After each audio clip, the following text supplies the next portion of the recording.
It's the Brad and John Show. And it is the Brad and John Show. Today's date is December 17th. It is a Tuesday. This is the A block, which means we are starting at the top of the hour. John and I discussed this recently, that probably the young kids, when you say top of the hour, bottom of the hour, they have no idea what that means, right? No idea. They're probably just looking at the clock on their smartwatch. You know what I mean, Brad? At age 3 or 4. And they're saying, okay, I don't know, what's the top and the bottom of my smartwatch? What does that mean? I don't really get it. Okay.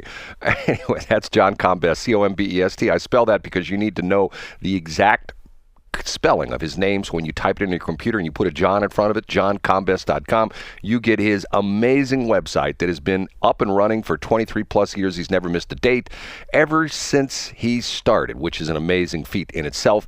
He starts off every single day, or we start off every single day with the top 3. That is what John thinks is the most important things of all the dozens of stories that there's on his John Combest story, his website for today.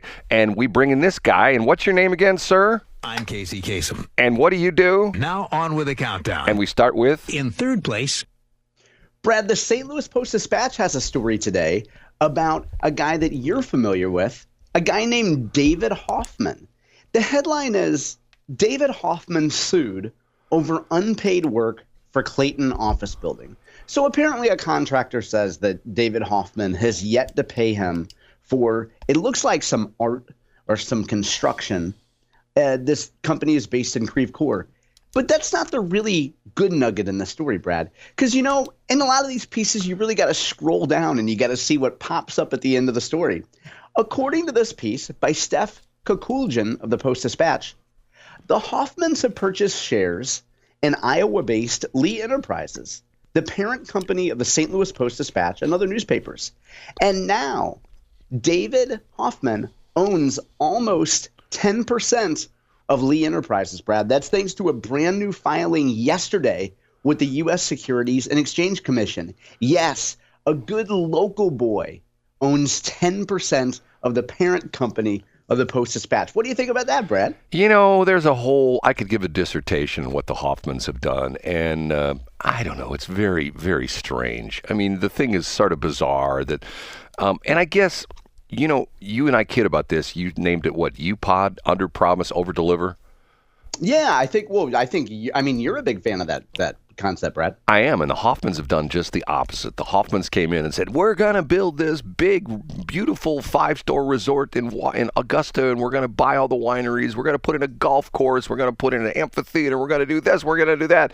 And guess what? They've done none of that, you know, and you know, they have done some good things.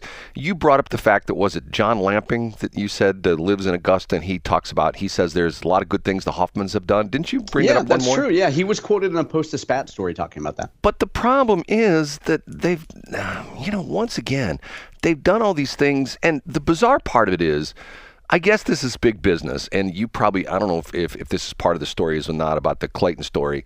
They're in bankruptcy on one office building they own in Clayton right now, but they're buying 2 more. Now, you know, once again, John, if you were in bankruptcy on your house and someone says, hey, John, I heard time's a little tight for you. You know, I'm in bankruptcy and I'm in foreclosure on my house. And you go, yeah, but I just bought 2 more houses. And people go like, okay, why didn't you just pay off the other one? You know what I'm saying? It's to the point where like... I do know. I mean, household finances are not the same as making big capital investments in other places. But I get your analogy, Brad. Well, and I don't know. I mean, you know, once again, the story is, and for those that don't know the story, Jerry, I don't know her married name, but they were both citizens of the Washington, Missouri area, grew up in the area. And David Hoffmann claims he lived in a house that had no running water. Okay, I find that a little bit hard to believe, but maybe it's true. So they've both done very well. He went to Washington High. She went to Borgia. They got married. They've done very well with their businesses. They own a lot of stuff around the country. And by the way, they do own several newspapers, smaller newspapers around the country. I don't know exactly where they're at, but apparently he has an interest in that. But, I mean, they own some interesting things. In St. Louis, they own the Jed Limousine Company. Did you know that? No, I didn't. Yeah, they own that, and they own, matter of fact, they own quite a bit of stuff. But once again, they're billionaires.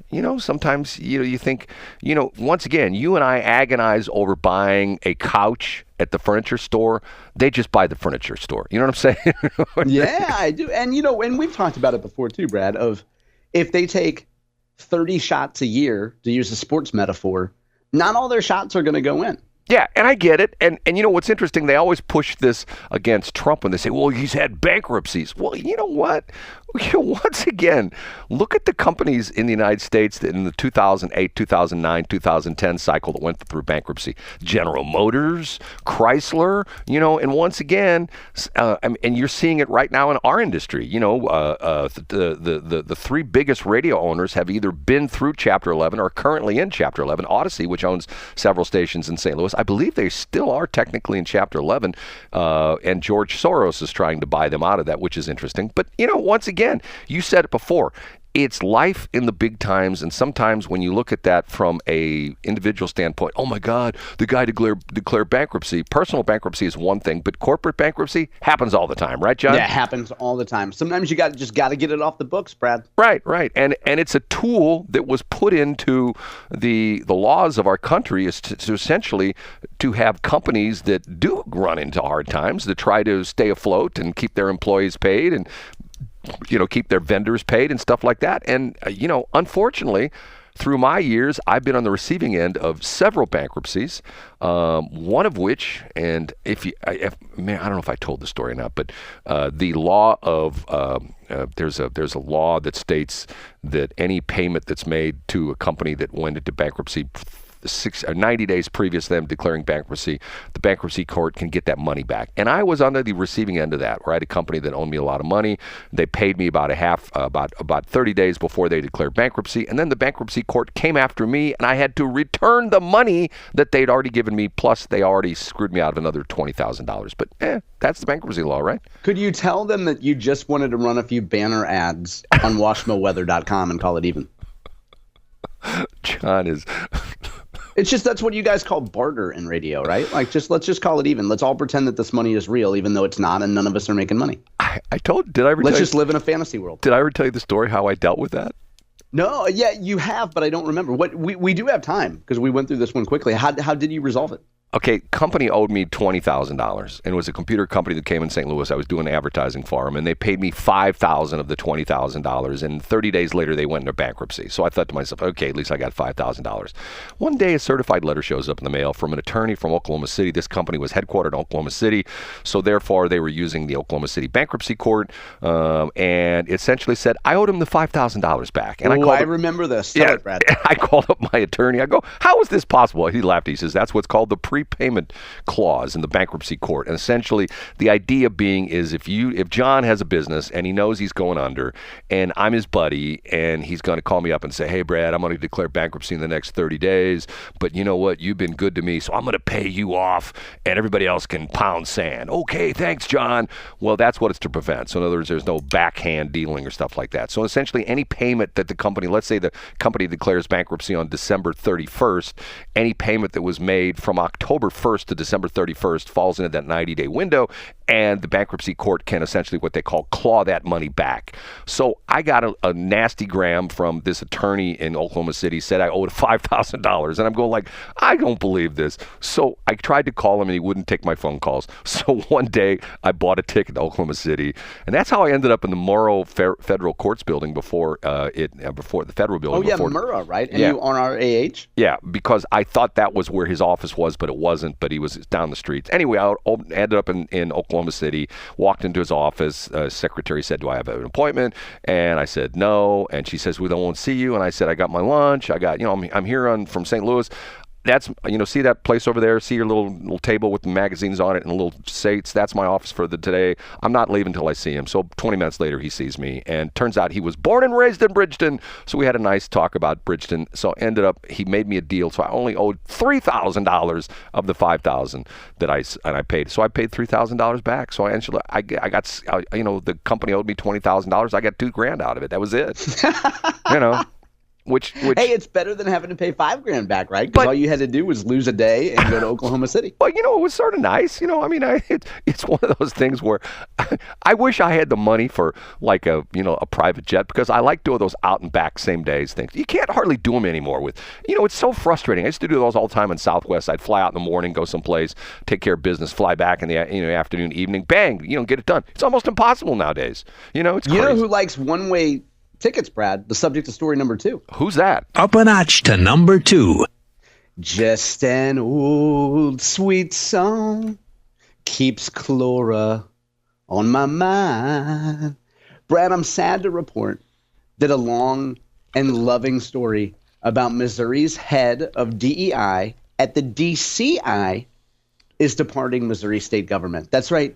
Department of Commerce and Insurance lead Chlora Lindley-Myers has announced her retirement. Governor Mike Parson actually made the announcement on Friday. Now, Brad, when the name sounds familiar, it's because Chlora has been at the center of our friend Scott Fawn's 12 Days of DEI that's been going on this month, where Scott highlights all the programs, the award-winning programs that your tax dollars pay for at the Missouri Department of Commerce and Insurance. And Chlora has seen the writing on the wall, I guess you could say, Brad. Now, as rumor has it, which I haven't substantiated, but as rumor has it, Chlora has been doing a lot of work from the state of Georgia. So she's been, in the modern era, Brad, I know you're a big advocate of working from home and never coming into an office. Apparently, Chlora has been doing a lot of work in Georgia and then just comes into Missouri on occasion. So Chlora won't have to make that trip to Jefferson City very often now, Brad. And we know that with Governor Kehoe coming in, he's picking a lot of his own picks for cabinet level positions, and he's keeping some on. So Clora's gone, and whether or not Mike Kehoe keeps Clora's number 2, a guy from the Holden administration named John Rehagen, that remains to be seen. But Brad, we have to say goodbye to Chlora, a Georgia resident, allegedly, who will no longer be promoting DEI here in the state of Missouri. John, you got my attention on that. How in the world does she live in Georgia and work for the state of Missouri? Well, you could live there's airplanes, Brad. You can just hop on a flight to St. Louis if you want to. Come fly into St. Louis or maybe fly to Columbia, I don't know, and then go to Jeff City. I guess I'm missing something here. I mean, as if you're like way up the food chain in Missouri in government, don't you have to live in the state you work? I don't know if being a resident of Missouri is a requirement of being a department director, Brad. I'd have to look into that. I don't really know. I mean, common sense would say yes, but that doesn't mean that Missouri government says so. Well, I've got a story about something like that. Maybe we'll do it and pick it up in B Block, and it's a national story, which is sort of interesting. And it came to a boil yesterday. We done with that one? We are. Time for number 1. The number 1. A little bit more resolution in the story of St. Louis public schools and the credit cards, Brad. You know that the St. Louis Public School Board has not met yet. Has not met since the Post-Dispatch blew the lid off all the credit card charges that have been posted from members of the St. Louis Public School staff. And there is a gem today in a Blythe Bernard piece. She went through and she was really digging into some of these expenses, Brad, and trying to, connect the dots of what makes sense. The Millicent Borishade, she's the pal of Keisha Scarlett, and now Millicent is the head of St. Louis Public Schools. She's the new superintendent. And she went to Japan, Brad. She took a nice little 16 days. Her and Scarlett went to Japan for the School Superintendents Association for 16 days. Now, hold on. Let me correct myself. Millicent went there. It looks like Scarlett didn't go there. But Millicent went there, and here's the best part.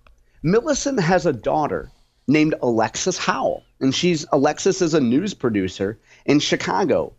She just happened to be in Japan at the same time, and she posted a bunch of TikTok videos of sushi lessons, kimono fittings, while this trip is happening over there in Japan. And then, Brad, the kicker is that in February, this woman, Alexis Howell, her mom, Millicent, Scarlett, and then Keisha Scarlett, and then another employee They all went to Hal's birthday party in Chicago. And guess what, Brad?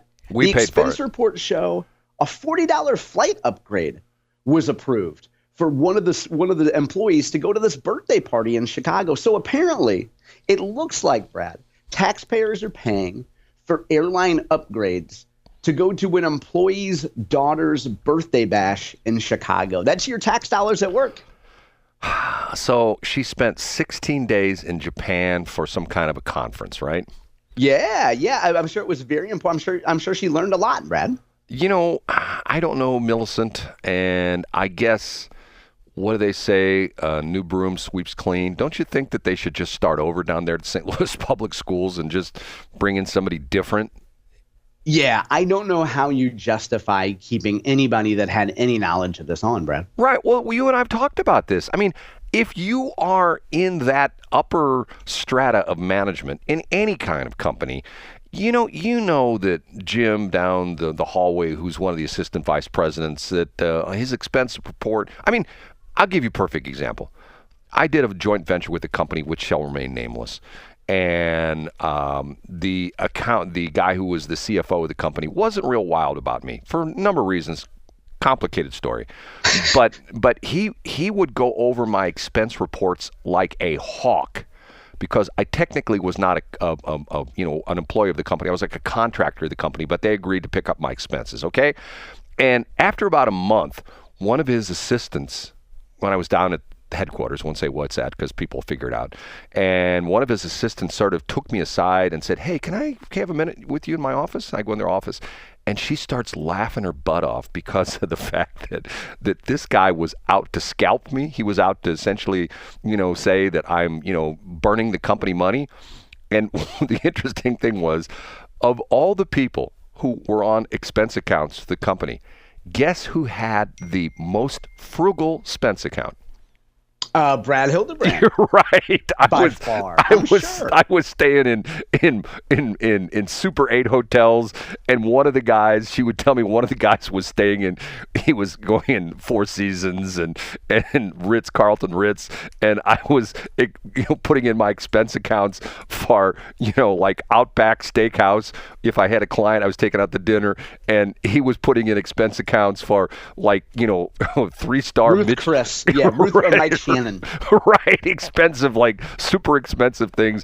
And it was funny because of the fact that he was trying to, bust me on the fact that I was going to waste the company money, and I was like the poster boy for protecting the company's money. You know what I'm saying? And I'm not trying to beat my chest and say, look at how great I am. But see, the crazy thing about that is, when I've traveled on business, it's the same way when I travel personally. I'm very frugal. I don't stay at fancy hotels. Matter of fact, when I don't travel that much anymore, but when I do, I go on the sites and I research different things. Although my son got a kick out of me because I was going down to see him in Pensacola. I guess it's 2 or 3 Christmases ago. I go down there every Christmas and spend some time with him. And I got a super cheap hotel, and I couldn't quite figure out why I got this super cheap hotel that was like this luxury hotel that was on the beach, and I had a beachfront room and the whole bit. You know why that was, John? Because it got destroyed by the hurricane. No, because the hurricane knocked out a bridge between downtown Pensacola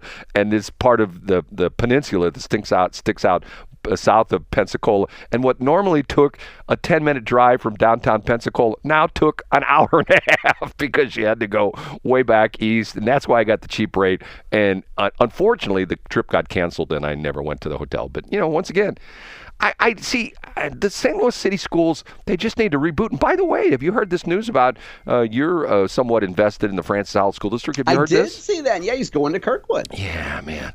These guys just bounce around, Hey, when Juan Soto can sign a $73 trillion contract with a new baseball team each year, why can't a superintendent just up and leave, Brad? I heard somebody. not everybody's Bernie Dubray, I heard, right, exactly. I heard the statistic the other day that what Soto got for his contract was what somebody paid for the team not too many years ago. Yeah, I believe it. They bought the whole team for what they're paying one guy for. Okay, we have to take a break. We'll be back, and man, I got a lot of things to talk about this morning. I've done my show prep this morning, John. Aren't you proud of me? That's fantastic. Great deal. And I have to talk about a very interesting Jane Duker tweet that I devoured last night, which was absolutely nice. I can't wait. Is it about a CBC shooting? Yes. Do you know what I'm talking about? No, wait. Okay. I was just guessing for real, but okay. Yeah, let's talk about it. Yes, it's fascinating.